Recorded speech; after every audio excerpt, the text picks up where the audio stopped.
Olá, pessoal. Esse vídeo aqui vai falar sobre a formação do território brasileiro. É importante lembrar, gente, que a presença humana no nosso território, ela data de 12 mil anos antes de Cristo ou antes da Era Comum.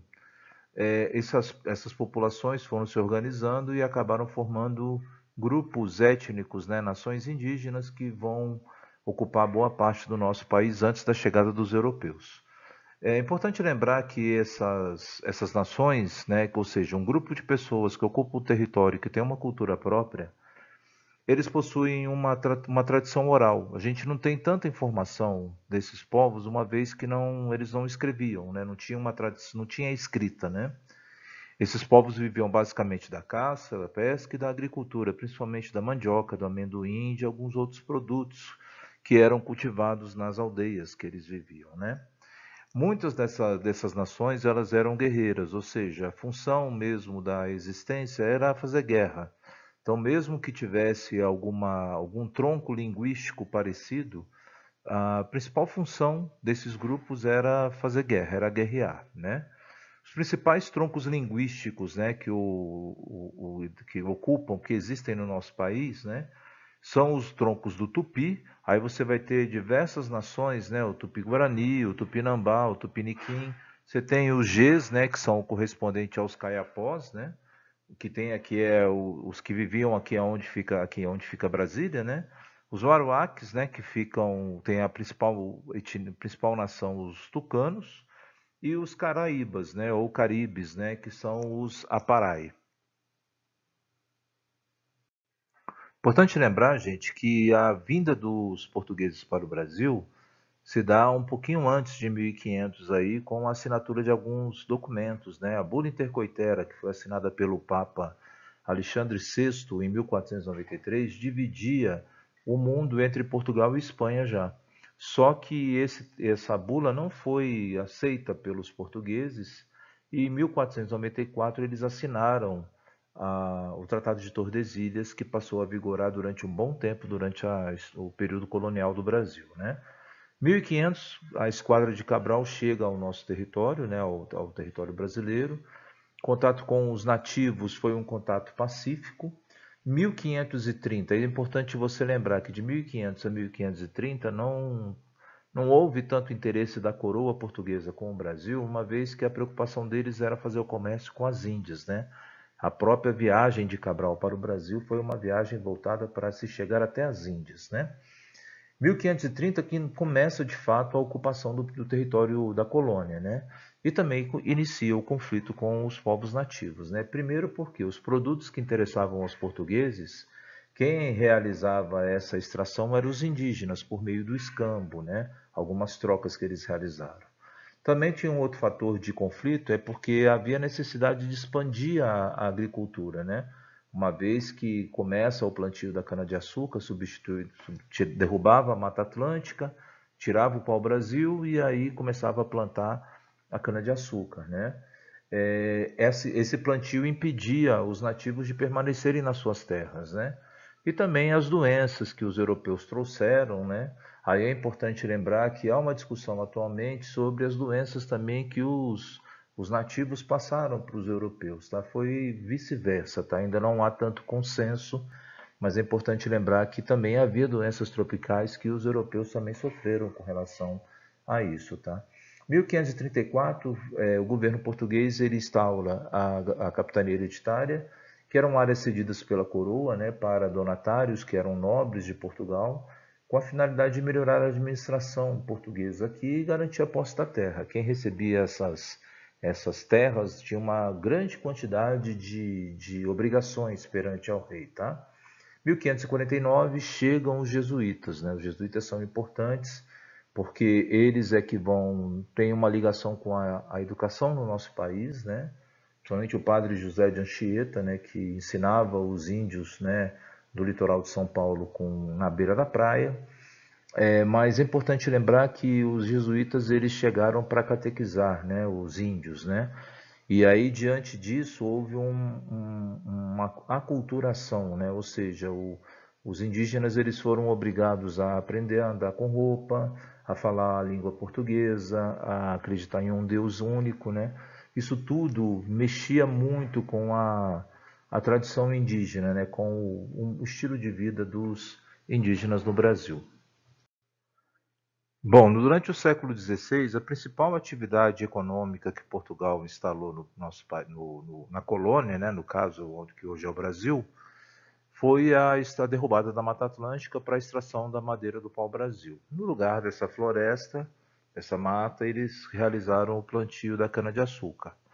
Aí é importante lembrar, gente, que o modelo implantado pelos portugueses foi o modelo plantation, que tem como principal característica a monocultura, ou seja, só o cultivo de cana-de-açúcar. Monocultura é o cultivo de um único produto, que era realizado em latifúndios. Latifúndio significa fazendas, usando a mão de obra escrava. No primeiro momento foi a indígena e depois, posteriormente, foi a dos africanos.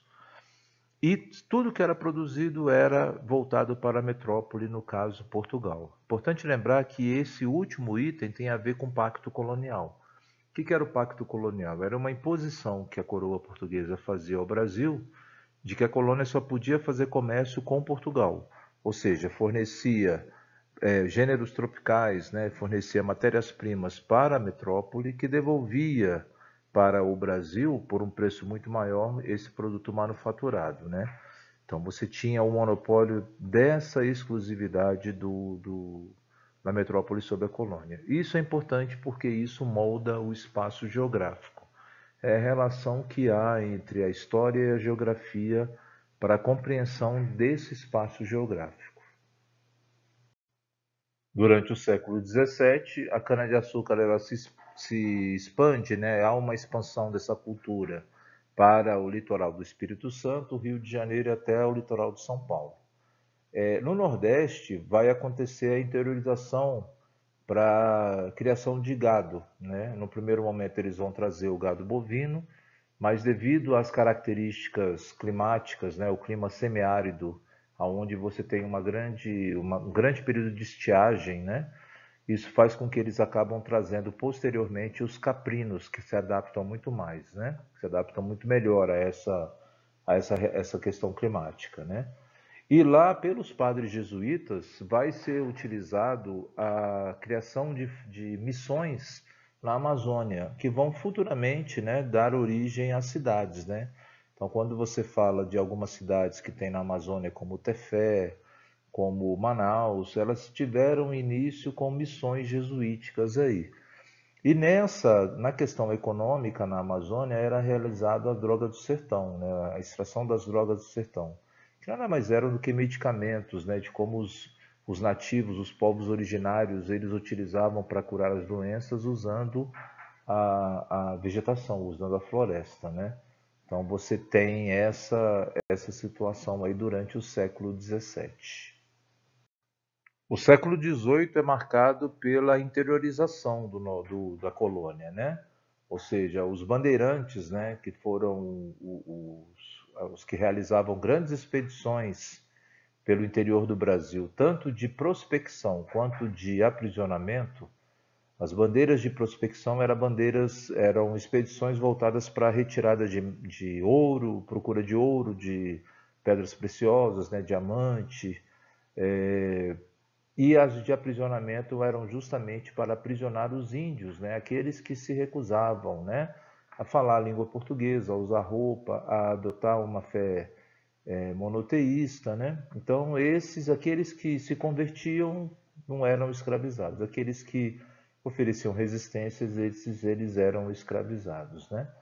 Então, a descoberta de ouro no interior de Minas Gerais, a cidade de Ouro Preto, né, fez com que foi importante para a história do nosso país e para a construção do espaço geográfico dessas regiões do interior do Brasil, uma vez que trouxeram cidades, né, como também um fluxo populacional muito grande para essas regiões, né?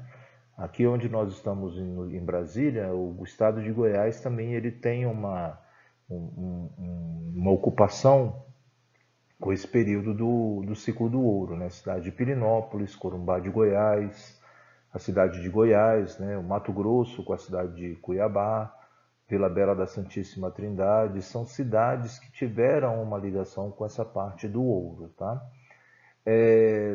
No sul do Brasil vai começar a ter o fortalecimento da pecuária, né? Então, quando você escuta falar do caminho dos tropeiros, né? Que eram aqueles que levavam o charque, né? Que era um tipo de carne para justamente essas cidades do interior de Minas para fazer comércio, né? Por conta do ouro, por conta do couro que era necessário também, né? Então você tem essa ligação. E no século XIX, a gente tem no dia 7 de setembro de 1822 a independência do Brasil. O Brasil passa a ser uma monarquia, né, com o nome de Império do Brasil. Em 1860, a cafeicultura, né, que é um produto econômico, chega até o interior de São Paulo, interior do Rio de Janeiro. Importante lembrar que essa atividade econômica trouxe a instalação de ferrovias, que levavam o café do interior até o Porto de Santos para exportação, que era o que trazia riqueza para o nosso país.